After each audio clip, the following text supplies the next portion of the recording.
What's up guys, 2024 Hyundai Sonata is getting a refresh. It's got the new front end, back end technology, and we're gonna check it all out. This is all thanks to Gettle Hyundai of Lakewood, Florida. I'm gonna be able to take you on a complete tour of this vehicle. Of course, the design, the powertrain, the technology, and the test drive. And if you like watching videos like this, don't forget to check out the rest of my channel.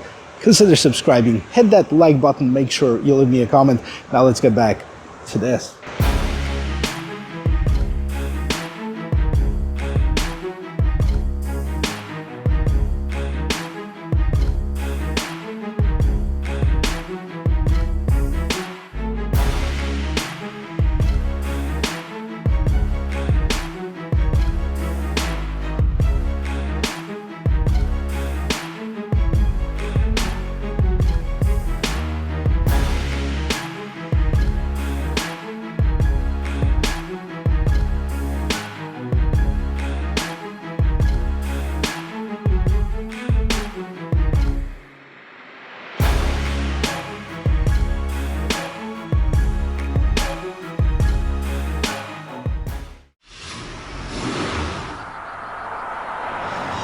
As always, we're going to start this review with the front end, the styling, the design of it. And if you've watched my previous reviews of the Hyundai Sonatas, you know I wasn't a big fan of this front end. To me, it looked like a dead fish.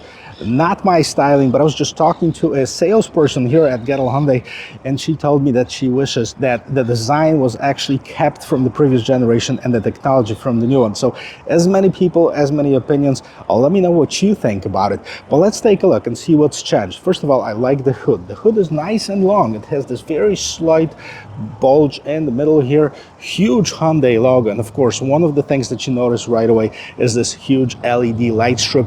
That is your LED daytime running lights. This is not your light that glows right here. The lights are actually here. These are the lights. So these are LED lights on this N-Line trim.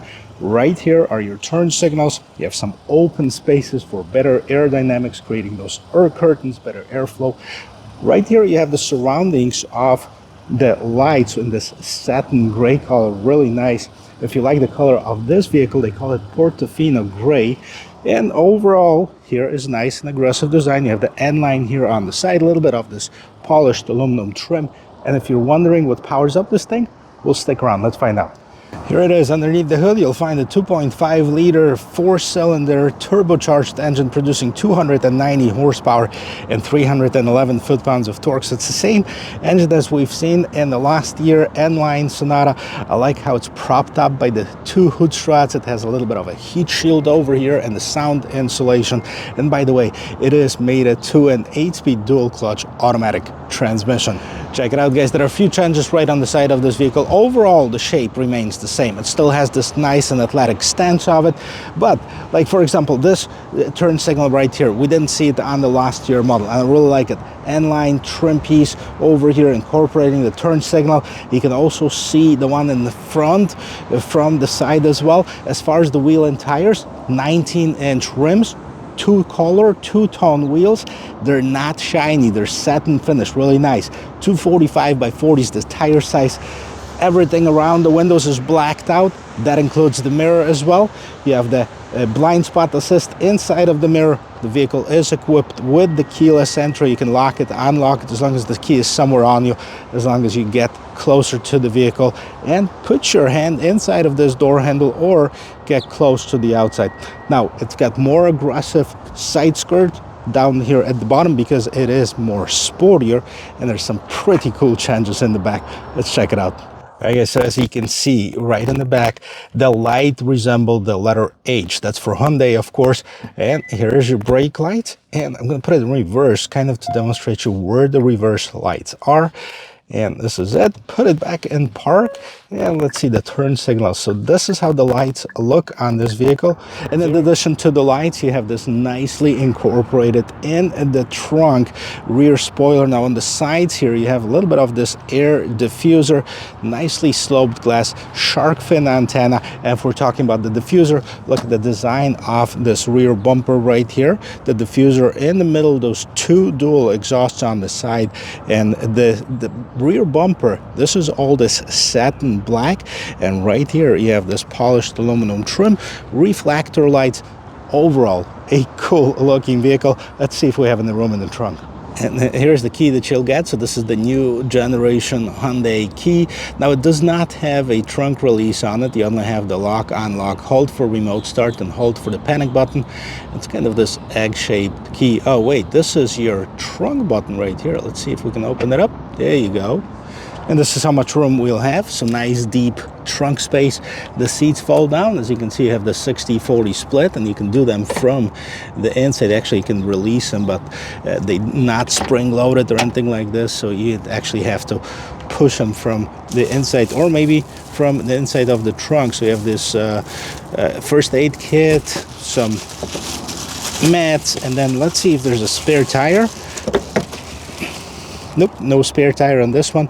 You do have the tire mobility kit and the space to put spare tire if you really wanted to. You can buy some, maybe not from Hyundai, but aftermarkets for sure. And that's what we have on the inside of the trunk, and the mandatory trunk release from the inside. I kind of wish that it would be more visible, just in case you get locked up. So let's take a look at the rear door panel, because a lot of manufacturers are kind of forgetting about this. Now, Hyundai actually is not. This is all soft plastic right here. Nice padding on the side, nice padding on the armrest. You also have the smoked chrome trim piece. And of course, you have your window controls. Tiny little bit of space at the bottom in here, and the big speaker. Now, getting inside of this vehicle, you'll find a very sporty looking design seats. I love it. You get this micro suede in the middle. You get this man-made leather on the outside. You also have armrest with the cup holders and a little bit of a seat back storage inside of the passenger seat. In the back, you'll have two USB Type-C ports, no vents on the console. Let's see if there's any at the bottom. No vents at the bottom either. And you have quite a big bump in the middle. Now, this is probably because for the first time ever, the base Hyundais with the 2.5 liter non-turbo engines are going to be available with the H-Track, which is the all-wheel drive system. Here in the back seat, I feel comfortable, about 2 inches above my head. Plenty of shoulder room. I have the nice armrest here, and surprisingly, quite a bit of room for my knees. Yep, this is what I would have if I was sitting in front. I adjusted this seat to my regular driving position. I'm almost 6 feet tall, about 1.5 inches, maybe an inch on this side. And this seat is adjusted to my nice and comfortable driving position. One more thing to mention before we get in the front, this vehicle has a panoramic sunroof. So that takes away a little bit from the headroom, which, like I mentioned before, it's still not bad at all. And we can't forget about the sound check. Boom. Very nice, solid closing sound of the door. Now, the front door panel basically mimics the rear one, with the exception that now we have a branded speakers right here. This is a Bose stereo, so definitely a higher end stereo in here. We also have the window mirror lock controls and a little bit more of storage in the bottom of the door. Now, as far as the seats, they're definitely more supportive and better looking than in the back. You have the N embroidered in here, and then you have the contrast tubing, contrast stitching. You have this microfiber or suede inside, and then you have this man-made leather on the bolsters. Now, the seat is adjusted several different ways. You have the lumbar adjustment, you have the seat adjustment, and right here in the pedal box, now this is white, this is actually sticker, so it's gonna look like this, aluminum and rubber for better grip. And right here on the left hand side, you have the dimmer, you have the parking brake, release for the trunk, turn off your traction control. Is this a speaker? This looks like a speaker, but I don't think it is. And you have a little bit of red contrast color right on the vents. And let's jump inside. I'll show you the brand new interior. Here's the brand new interior for this 2024 Hyundai Sonata N-Line. Let's check this out. I love the trim right here. It looks very nice and sporty, kind of mimics the carbon fiber. You also have the same contrast or the red accents inside of the vents, and the vents look like they go through the entire width of the vehicle, at least the right side of it. Now the top of the dashboard here, this is nicely padded with the same material as the seats are made of, and of course you have this huge curved screen that houses actually 2 screens inside of it. We'll go through the functionality of it in just a bit. New steering wheel for 2024. I like it. You also have this 4 dots right here. That means H and a Morse code, I think. And then the steering wheel is nice. It's thicker in the right places. Not very flat on the bottom. You also have this N badging on the side. You have the pedal shifters in the back, and on each side you have a multitude of buttons. Let's see what they do. So on the left-hand side, that's mostly cruise control. So you have your cruise control settings. You can adjust the gap between you and the car in front of you. You also have the pause, repeat, plus and minus button. That's for your media. And you have the pages button. That controls what's going on in the middle of the screen. We'll take a look in just a minute. Then you have your mode button right here. This is customizable. Your favorite button is customizable as well. You have up and down, then you have your volume and mute button and the voice control, as well as the phone button. Now what's also changed for 2024 is the shifter right here. So this is the shifter, the new style shifter for Hyundais. We've seen it on the new Kona. This is how you put it in drive. This is how you put it in reverse. And this is how you put it in park. That's all you need to know, basically. There's also neutral as well. But this is how the new lever looks like. Kind of big and bulky. And it's probably going to take a little bit of getting used to it for many people. But let's see what's going on in this all-digital instrument cluster. Let's see if it's got my favorite feature. Yeah, it does not have this blind spot that displays the image in front. I should have known that when looking at the mirrors. They didn't have the side cameras. But on the left-hand side, you have the tachometer. Right-hand side, the speedometer. In the middle, you have this little screen. Right now, we had a compass, lane keep assist, and then the trip over here. And this is pretty much it. As you can see, it displays the speed limit, so it reads the signs. You know, we're almost empty. We got 12 miles, plenty for a quick test drive. And I wonder if this changes as you change the drive modes. Let's take a look. So drive modes, we have normal, sport, and my drive. And the only thing really that changes is the background of it, unless this option has not been checked in. So we're going to check that out in just a moment. And here's your infotainment system. This is the new generation Hyundai infotainment system. I actually like this software a lot better than on the previous generation one. I like the icons and the way that they're set up. So first of all, it starts off map, media, and phone. If you want to increase the map size right here, and then you have the navigation, voice control. You can also look it up the traditional way. You put in this POI, address, coordinates, you know, you can do a keyword search, etc. So go back here and go back to the home screen. As far as the media, we have the Sirius XM, FM, AM, Bluetooth, audio, and then going back to your phone settings, you can add the phone that hasn't been added. And let's see what else we have. Phone projection.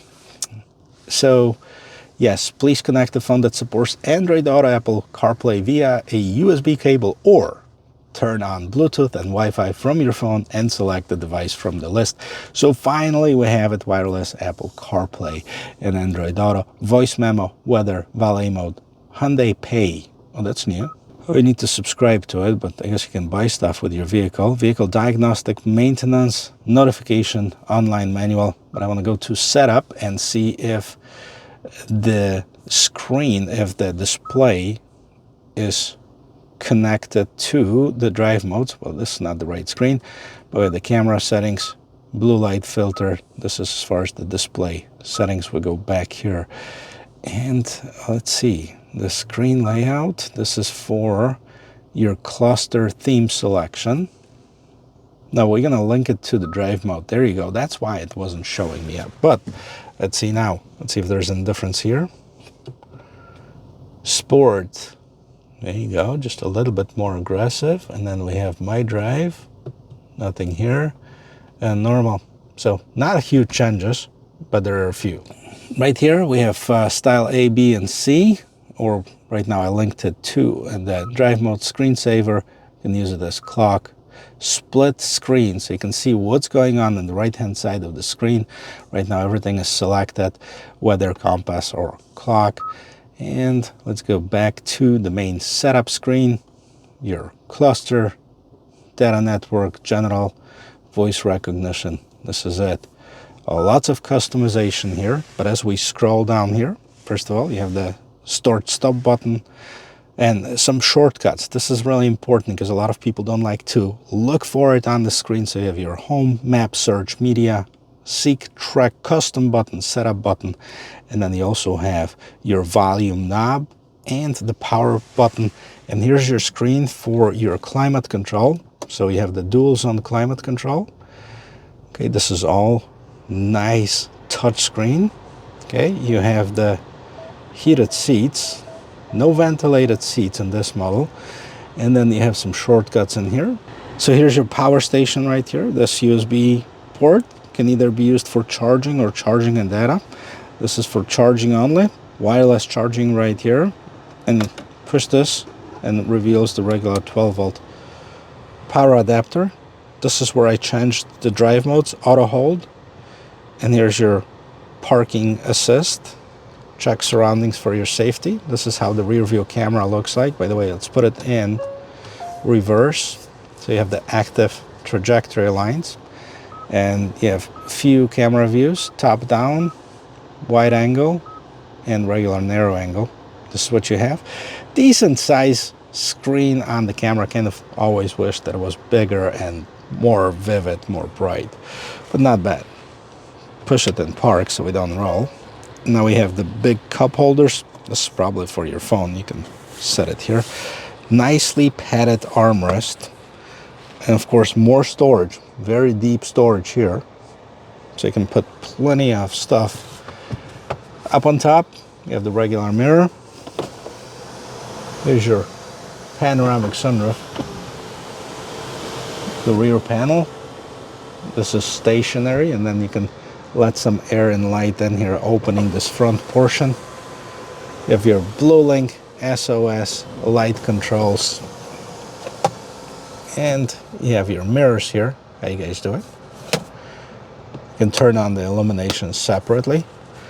This is the interior of this 2024 Hyundai Sonata N-Line. Let's touch on the price, take it down the road.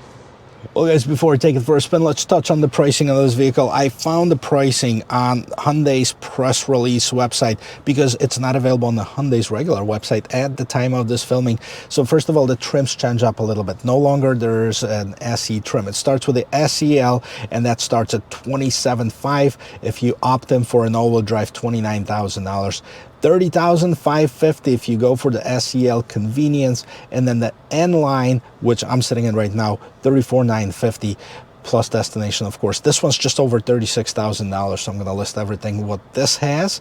And then we have two hybrids, SEL and Limited. They're not available as of right now, but they will be coming soon. The SEL is $30,837 for the Limited top of the line model, which means that starting MSRP with the destination charge for the top of the line model is going to be over $38,000.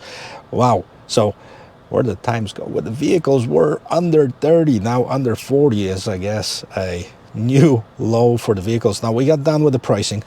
Take a look really quick at the gas mileage, because that's important as well. So on the regular sedan, the 2.5 liter non-turbo sedan, we have 28 and 38. So that's miles per gallon in the city and the highway. 23 and 33 on this more powerful one, but this one can go 0 to 60 in 4.5 seconds. Let's see how it drives. Get it in the sports drive mode. I can tell you, it feels quiet. However, when you press that accelerator, you hear the slight growl of this engine. Well, we're at 0. Let's see what it can do. Bit of a wheel spin here, and there you go. We're at 60. So it's definitely a capable and a quick vehicle. I remember testing it out for 2023 model year. Definitely impressive. So for those of you who are looking for the performance aspect of it, well, you know that Honda doesn't have it, and if you don't go with this year's or 2024 Toyota Camry, sadly, there's not going to be a performance aspect as far as I know for 2025 model year. So that's going to limit you to this and the K5. And they're both the same vehicles, actually. Now, if I'm missing something, am I missing something in those mid-size sedans? Do we have in the non-luxury market that are performance ones?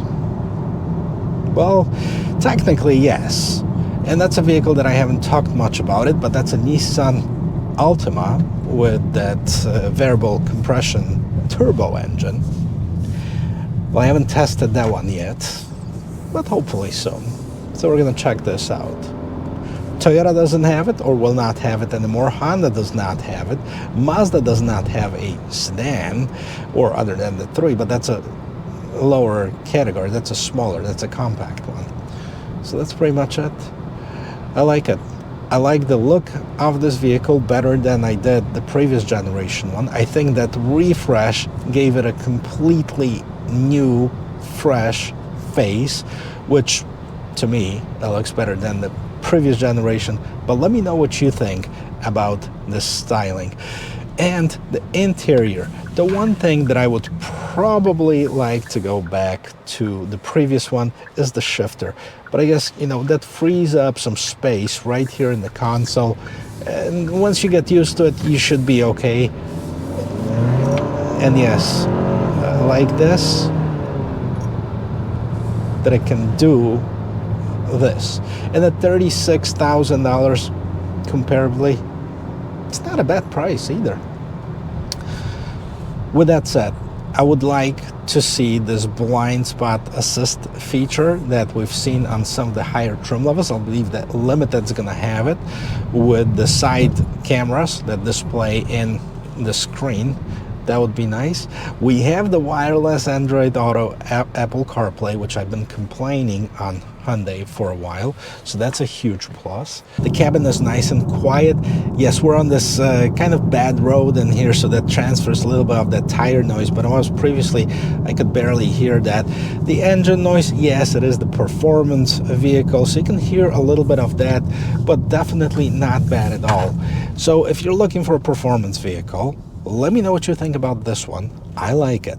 I'm also going to do the base SEL trim for you and post it probably in a few days. So if you're looking for something base, don't forget to subscribe to the channel. Turn on that bell notification ring bell so you won't miss out the content that's coming out.